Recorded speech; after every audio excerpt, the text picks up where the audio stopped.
Have you ever woken up after a full 9 hours of sleep, yet your body still feels heavy and drained, like you've been carrying massive stones all night? Or maybe right now, as the digital clock hits 3 a.m., you're lying there wide awake in the dark, staring at the ceiling, spiraling into endless overthinking. You replay every tiny detail of a conversation from earlier today, or torture yourself over something awkward you said back in 2009. You glance at your phone, see a message from someone who always drains your energy, and instead of replying, you just scroll past it and delete it. Exhausted, society looks at these behaviors and quickly labels you. They call you anxious, say you're too sensitive, too emotional. They judge your inner struggles as weakness. They tell you to just breathe, think positive, and go to sleep. But here's the harsh truth: they're wrong. That restlessness and mental exhaustion are not signs of weakness or a broken system. In reality, you are deeply empathetic, a protector with a highly intelligent and resilient mind, constantly operating on high alert. You're not suffering because your nervous system is flawed. You're suffering because it's running an overly complex defense mechanism. You're not tired because you're lazy or unmotivated. You're exhausted because your brain is working a third shift, an invisible and relentless form of cognitive labor. Your mind never truly rests. Instead, it's constantly engaged in what psychology calls pre-processing every possible threat. You're not just living your own life, you're running silent simulations, anticipating risks for everyone around you. Imagine your mind as an incredibly powerful supercomputer, forced to run 50 hidden tabs at once. It's working nonstop, predicting what might upset your partner tomorrow, anticipating what your kids or coworkers will need before they even ask, and identifying exactly which system at work will collapse if you don't step in immediately. When your attention is constantly split between living your own life and managing everyone else's invisible crisis, it never fully disengages. Psychology calls this attentional residue. Those 50 open tabs leave behind a thick layer of cognitive residue that drains your mental bandwidth. Your brain keeps idling, unable to shut down, and that's exactly why it refuses to turn off at 3 a.m. It's still scanning for past mistakes to prevent future threats.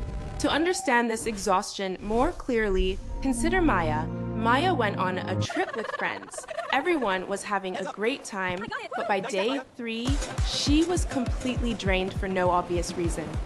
She felt guilty, like she was ruining the mood. But the truth is, Maya wasn't relaxing. She was working. She was constantly monitoring subtle micro-expressions, making sure no one felt left out, suppressing her own need for quiet because her nervous system was stuck in survival mode.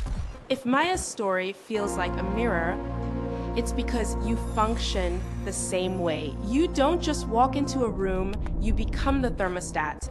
You read the emotional temperature of everyone around you and adjust yourself to keep things from overheating. You swallow your own needs, wear a brave face, and make sure you're never a burden to anyone. But being that emotional regulator comes with a heavy cognitive cost. It silently drains your nervous system. So why is your brain wired this way? It often begins as a survival mechanism. You developed a mind that had to predict the unpredictable just to stay safe. Maybe you grew up as a criticized child, walking on eggshells around emotionally volatile adults. You learned, if I keep the peace and stay quiet, I'll be safe. Or maybe you were forced to grow up too fast, becoming the emotionally responsible one for immature caregivers. You learned that your worth comes from being useful.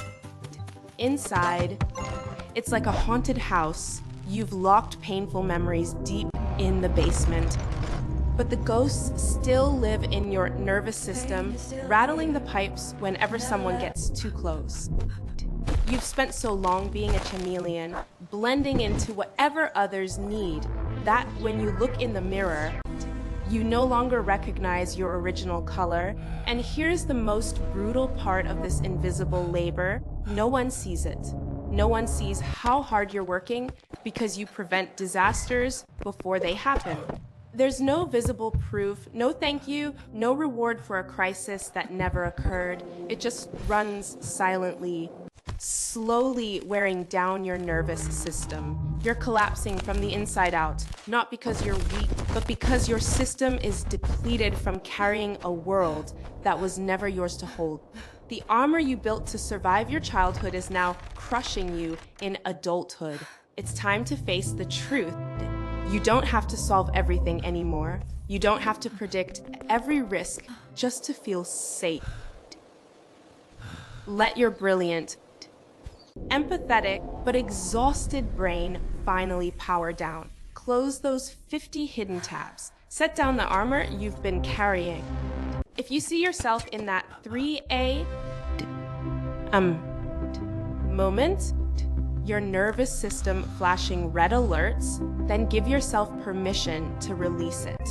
Go ahead and type in the comments, "My brain never stops." You are safe now. Let yourself rest.